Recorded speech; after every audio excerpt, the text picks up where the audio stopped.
So hey guys, welcome to Smart Medico. तो आज हम लोग स्टार्ट करने वाला है साइज रिडक्शन, जो कि फार्मास्यूटिकल इंजीनियरिंग का एक सब यूनिट है। तो पहले जानते हैं कि साइज रिडक्शन होता क्या है। तो साइज रिडक्शन जो है the process in which a drug is converted into a small particle through any impact, attrition, cutting, compression और combination of any of them. ठीक है। तो जो साइज रिडक्शन है ना, वो प्रोसेस है। कैसा प्रोसेस है? जिसमें कि हम लोग पार्टिकल को, बड़े पार्टिकल को क्या करते हैं, बड़े पार्टिकल को छोटे पार्टिकल में कन्वर्ट करते हैं। छोटे पार्टिकल में कन्वर्ट करेंगे। छोटे पार्टिकल में कन्वर्ट करना क्यों जरूरी है वो लोग आगे जरूर देखेंगे। तो किस किस प्रोसेस से पहले ये बड़े पार्टिकल जो है छोटे पार्टिकल में कन्वर्ट होते हैं। तो हमारा जो पहला है इम्पैक्ट है, दूसरा एट्रिशन, तीसरा है कटिंग और फिर है कंप्रेशन। कंप्रेशन या फिर इनमें से कोई भी कॉम्बिनेशन दोनों मिलकर भी कर सकते हैं। ये प्रिंसिपल है जनरली। तो पहले हम लोग जान लेते हैं इम्पैक्ट के बारे में कि इम्पैक्ट होता क्या है। तो जो हमारा इम्पैक्ट है ना, वो किसी भी जैसे कि इम्पैक्ट मीन्स प्रभाव, प्रभाव मीन्स दबाव। जैसे कि किसी चीज़ को हम लोग पीटते हैं जोर से, मतलब उस पर प्रेशर अप्लाई करते हैं, तो उसको हम लोग जनरली क्या कहेंगे, इम्पैक्ट कहेंगे। ठीक है। जब किसी भी हार्ड सब्सटेंस से, किसी भी छोट मतलब उससे कम हार्ड सब्सटेंस को हम लोग पीटते हैं, तो उसको हम लोग इम्पैक्ट कहेंगे। फिर है कटिंग। कटिंग इसको कहते हैं जैसे कि मटेरियल किसी कांटेक्ट में आता है शार्प एज या किसी भी अन्य मटेरियल के हेल्प पे, तो क्या होता है ना, कट हो जाता है, मीन्स आधा आधा कट जाता है। फिर कंप्रेशन क्या होता है? जब एक शांत वस्तु, जब कोई मतलब स्थिर वस्तु है, वो किसी भी हैवी पार्टिकल के कांटेक्ट में आता है, तो क्या करता है, कंप्रेस हो जाता है, अपना साइज जो है छोटा कर लेता है। उसी को हम लोग कंप्रेशन कहते हैं। और एट्रिशन क्या होता है? एट्रिशन बोले तो प्रेशर और शियर फोर्स जो एक साथ आता है। मीन्स अगर दो पार्टिकल है, ठीक है, दो पार्टिकल है, अगर दोनों का कोलिजन हो रहा है, ये एक पार्टिकल है, ये एक पार्टिकल है, अगर दोनों का कोलिजन हो रहा है और इसका साइज क्या हो जाएगा, कोलाइड करते करते ड्यू टू फ्रिक्शन के कारण इनका जो है साइज रिड्यूस कर जाएगा। तो इसको हम लोग क्या कहेंगे, इसको हम लोग कहेंगे एट्रिशन। ठीक है जी। तो हम लोग अब जानते हैं कि साइज रिडक्शन जरूरी क्यों है। पहले हम लोग साइज रिडक्शन क्यों करेंगे, ये कुछ तो बात होगी, तभी तो हम लोग साइज रिड्यूस कर रहे हैं। तो पहला है कि हम लोग सरफेस एरिया को इंक्रीज करेंगे। अगर बड़े पार्टिकल का साइज देखें और इसको फिर कन्वर्ट कर देंगे हम छोटे छोटे पार्टिकल में, छोटे छोटे पार्टिकल में अगर हम कन्वर्ट किए, तो छोटा पार्टिकल का जो सरफेस एरिया है इससे तो जनरली बड़ा होगा। सरफेस एरिया बोले तो ये जो पूरा एरिया सरफेस कवर कर रहा है, और इसका देखें छोटे छोटे पार्टिकल में इसका सरफेस एरिया बढ़ जाएगा। अलग अलग पार्टिकल है तो सरफेस एरिया को मिला है। ये जनरली इतने छोटा, इतना का बस इतना सरफेस एरिया हो रहा है। और जो छोटे छोटे पार्टिकल है उसका चारों तरफ जो सरफेस एरिया लग रहा है, उसको कंपेयर करें तो जनरली क्या होगा, हमारा सरफेस एरिया बढ़ेगा।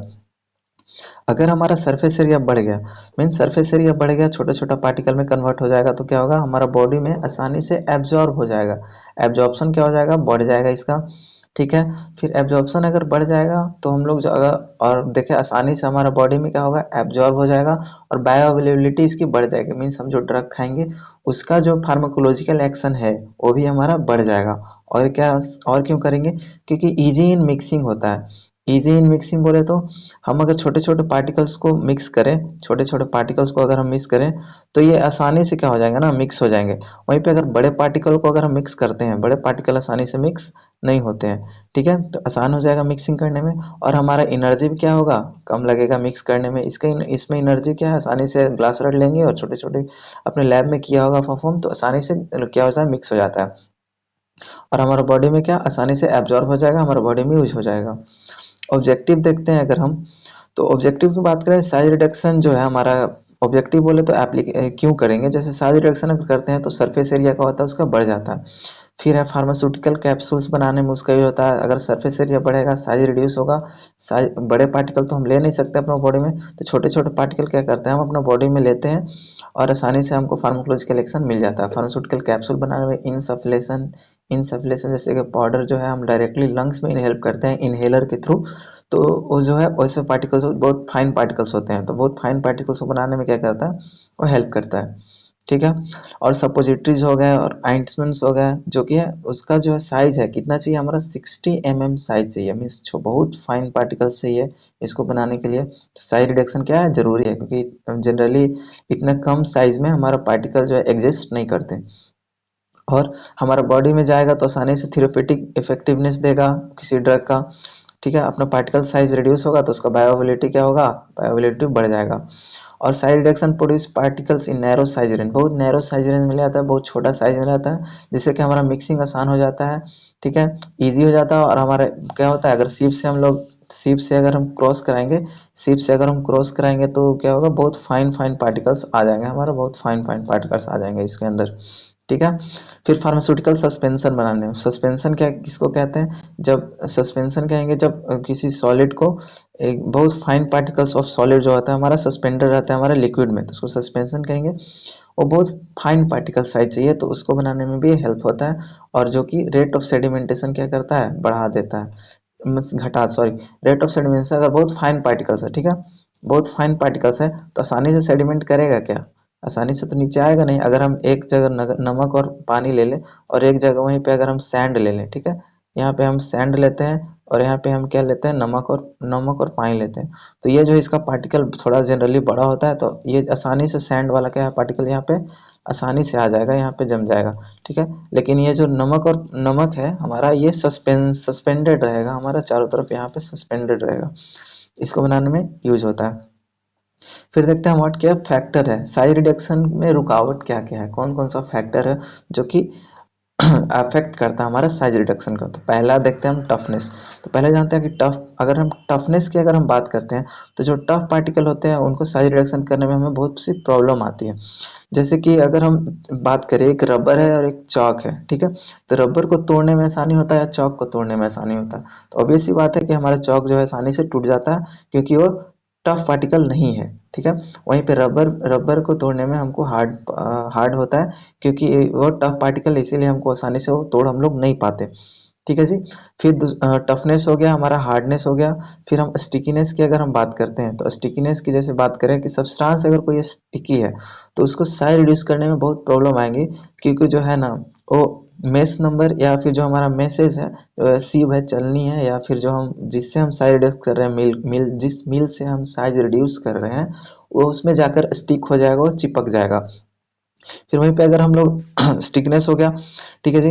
फिर वहीं पे हार्डनेस की अगर हम बात करें, ठीक है, हार्डनेस की बात करें तो सब्सटेंस जो है हार्ड होता है और आसानी से जो है नहीं ब्रेक होता है। हार्ड सब्सटेंस को हम लोग आसानी से ब्रेक नहीं करते, इसीलिए उनको हम लोग को किसी और के साथ मिक्स करना होता है ताकि उसका जो है हार्डनेस कम जाए, आसानी से हम लोग रिड्यूस कर दे, जैसे कि लाइमस्टोन और बॉक्साइट हो गया, इसको हम लोग दोनों को मिक्स, ये बहुत हार्ड सब्सटेंस होते हैं, इसे आसानी से नहीं टूटते हैं, ठीक है।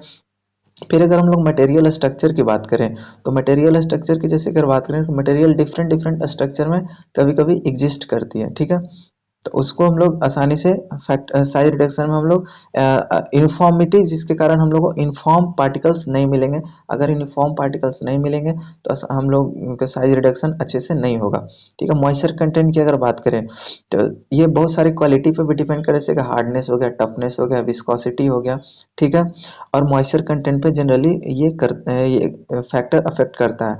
जो हमारा जो साइज रिड्यूस जिसको कर रहे हैं उसको बस भी वो ड्राई होना चाहिए, ठीक है, वो ड्राई होना चाहिए और सूखा होना चाहिए, ठीक है।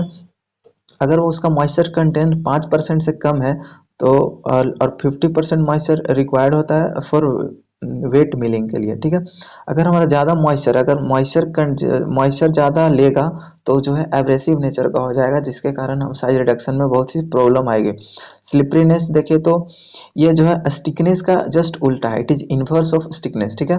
ये जो है रिड्यूस कर एफिशिएंसी, रिड्यूसिंग एफिशिएंसी को घटाता है ग्रेडिंग समय बाय लुब्रिकेट, उसको जो लुब्रिकेशन का काम करता है, मीन्स लुब्रिकेट हो जाएगा, आसानी से नहीं टूटेगा, और उसका ग्राइंड होने का जो एबिलिटी है उसको क्या करेगा ना, ये घटा देगा। एब्रेसिवनेस की बात करें तो यह क्वालिटी होती है किसकी, हार्ड मटेरियल की क्वालिटी होती है कि एब्रेसिव होते हैं, ठीक है। जब हम लोग एब्रेसिव सब्सटेंस को ग्राइंड करते हैं, मीन्स उसको पीसते हैं, तो उसमें 0.1% से ज़्यादा जो है मेटल होता है, ठीक है, जो कि इसमें प्रॉब्लम क्रिएट करती है हमारी साइज रिडक्शन में, ठीक है। सॉफ्टनिंग टेम्परेचर की बात करें, जैसे कि अगर हम टेम्परेचर लेते हैं, ठीक है, हीट जो है हमारा, कभी कभी हीट जो होते हैं साइज रिडक्शन के दौरान जो हीट प्रोड्यूस होते हैं वो किसी मटेरियल को सॉफ्ट कर देते हैं, ठीक है। और जो टेम्परेचर होता है जिसपे ये हमारा हो रहा है, जिसपे हमारा वैसा टेम्परेचर जिसपे हमारा मटेरियल सॉफ्ट हो जा रहा है, हो रहा है, उसको हम लोग सॉफ्टनिंग टेम्परेचर कहेंगे। जनरली जो वैक्सी सब्सटेंस होते हैं जैसे कि स्टेरिक एसिड हो गया और मेडिकेशन जो कि ऑयल या फैट कंटेन करते हैं, वो जनरली सॉफ्टनिंग टेम्परेचर्स के द्वारा अफेक्ट हो जाते हैं। ठीक है, और वाटर जैकेटेड या एयर स्टीम हम लोग ब्लो करते हैं मशीन के द्वारा, जो कि इस प्रॉब्लम को हम लोग को सॉल्यूशन प्रोवाइड करता है, क्योंकि अगर एयर स्टीम अगर जाएगा, हॉट एयर स्टीम, तो जो टेम्परेचर के कारण जो वैक्सी सब्सटेंस गीला हो जा रहा है उसको क्या करता है, हल्का हल्का ड्राई कर देता है।